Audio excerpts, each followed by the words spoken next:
When the economy's bad, corruption's high, and the stock market feels like a treadmill going nowhere, it's easy to feel stuck. But in reality, you have two options.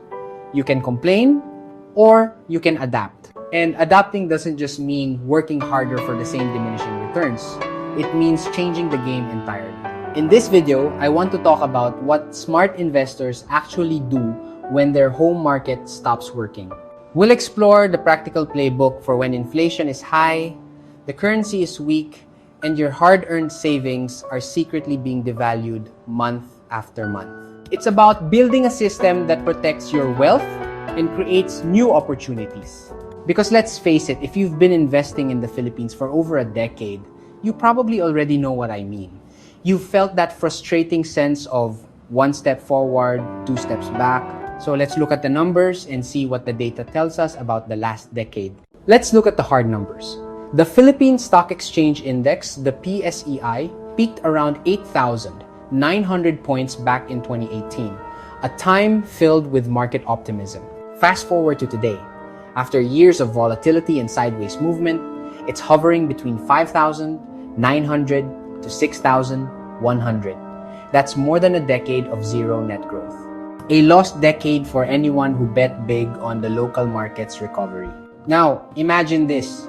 If you had simply held a local index fund over that period, your capital would have done nothing.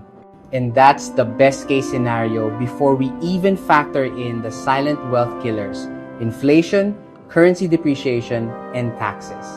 Your nominal value is flat, but your real value has plummeted.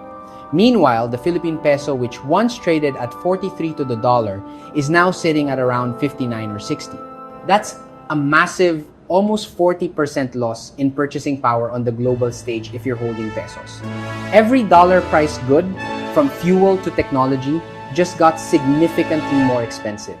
So even if you saved diligently or invested locally, you're actually poorer today in real terms. Your ability to afford not just luxuries but essentials has eroded. This isn't pessimism, it's the cold, hard math of our economic reality. Why is this happening? Because markets don't move in a vacuum. They reflect the system that runs them. And if the system rewards inefficiency, corruption, and short-term politics, you get stagnation. The Philippines is stuck in a loop. Growth built on consumption, not innovation. Companies that thrive because of protection, not competitiveness. A government that collects taxes better than it delivers infrastructure. Investors, both local and foreign, are paying close attention to these underlying weaknesses. It's a simple calculation of risk versus reward. That's why foreign capital leaves in search of stability. That's why even local billionaires, who have the most to gain from a strong domestic economy, are compelled to diversify their wealth abroad. This creates a vicious cycle, and it's why the peso keeps weakening, because global and local demand for it keeps falling. Now, I know what you might hear on the news or from well-meaning commentators. Support our market, be patriotic, keep your money here.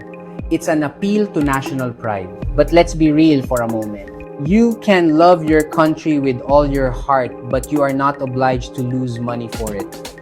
Your first duty is to your family and your own financial future. True patriotism isn't about blindly tolerating inefficiency.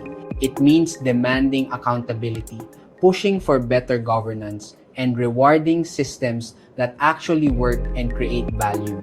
If the country's economic system consistently fails to protect your savings, your investments, and your purchasing power from eroding, then as a rational investor, it's not betrayal to look elsewhere. It's prudence. It's protecting the fruits of your labor. Even national heroes diversified. Jose Rizal studied medicine in Spain. He published in Germany. He didn't limit himself to the local system because progress never comes from isolation. So what do smart investors do when the economy turns bad? They diversify exposure, geographically, in currency, and in asset type. They buy US or global ETFs to hedge against local stagnation. Blue chip dividend stocks in stronger economies. Real estate in stable markets. Or even in countries where they plan to migrate. crypto or gold, not as speculation, but as a hedge against currency weakness. They don't stop investing. They just stop limiting themselves. And those who truly think long-term, they don't just diversify their portfolio, they diversify their lives.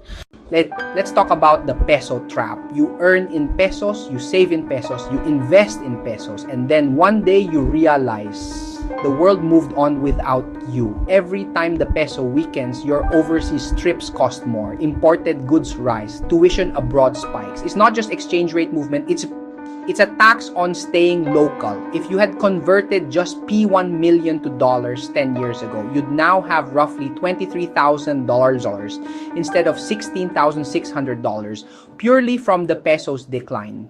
Like, that's not speculation, that's preservation. Now, what if you still want to stay or to raise your family here, to build your business here? Then you adapt within the system. You build income streams in foreign currency. It's the online work, remote consulting, affiliate businesses. Hold your savings in stable assets, not idle cash. Invest locally only where you have control or insight. Maybe in your own business or properties you can manage. The goal isn't to abandon the country, it's to outsmart its inefficiencies. You see, the painful truth is this: in a broken economy, the rules don't reward effort, they reward adaptation. People who simply hope that things get better often end up being the liquidity that feeds the system. Working hard, then saving in the weakest currency and earning less in real terms every year. And meanwhile, those who act early, who move capital abroad, who earn in stronger currencies, who invest where the game is fairer, they quietly build freedom. Not just financial freedom, freedom of choice. So if you're watching this and you feel frustrated, good. That means you're aware. And awareness is the first step to change. Because waiting for the economy to fix itself is not a strategy. And blaming corruption doesn't protect your capital. Move your money where it's respected. Invest where systems reward performance, not politics. And if necessary, move yourself to where your effort compounds, not erodes. At the end of the day, capital is loyal only to efficiency. And so should you be. This is Talk Smart. Act Smart. Stay informed, stay rational, and most of all, stay mobile. Because the world won't wait for economies that refuse to change, and neither should you.